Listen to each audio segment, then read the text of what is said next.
নিম্নচাপের বৃষ্টিতে জলমগ্ন বিভিন্ন জেলা, জলমগ্ন পশ্চিম মেদিনীপুরের ঘাটালও।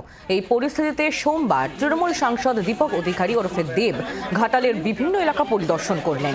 কেশপুরের ঝলকা এলাকায় বন্যা পরিস্থিতি খতিয়ে দেখার পর ঘাটাল এবং দাসপুর এলাকায় যান তৃণমূলের তারকার সাংসদ। পরে ঘাটাল মহকুমা শাসকের দফতরে একটি বৈঠকও করেন তিনি। জলমগ্ন ঘাটাল পরিদর্শনের পর দেব জানান, স্বাভাবিক করার চেষ্টা চলছে। অন্যদিকে তিনি আরও জানিয়েছেন ঘাটাল মাস্টার প্ল্যান নিয়েও। কালকে আবার 40,000 লিটার জল ছাড়া হবে, সেটাও আমার কাছে একটা সাইকোলজিক্যাল প্রেশারকে এখনই যদি কালকে রাতে অবধি আজকে 30,000 কিউসি জল ছাড়া হয়েছে, তাতে যদি এই অবস্থা, তারপরে যদি আরও 40,000 কিউসি জল ছাড়া হয়, তার মানে আরও কঠিন হবে পরিস্থিতি।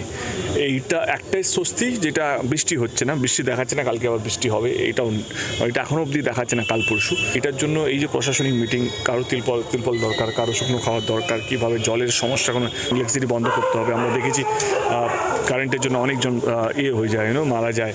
তো সেই সমস্ত কিছু সতর্ক থেকে কিভাবে মানুষের কাছে পরিষেবা পৌঁছানো, বাড়ি থেকে কন্ট্রোল করবো, পরিদর্শন করবো, এবং কোথায় কি লাগবে, কারো যদি মানে কিছু সমস্যা হয় তাদের কাছে হেল্পলাইন নাম্বার পৌঁছে বা আমাদের দলের কাউকে পাঠিয়ে বা প্রশাসনের কাউকে পাঠিয়ে তার জন্য সেই সমস্যার সমাধানটা পায়। বাংলার আওয়াজ, বাঙালির আবেগ, জি 24 ঘন্টা।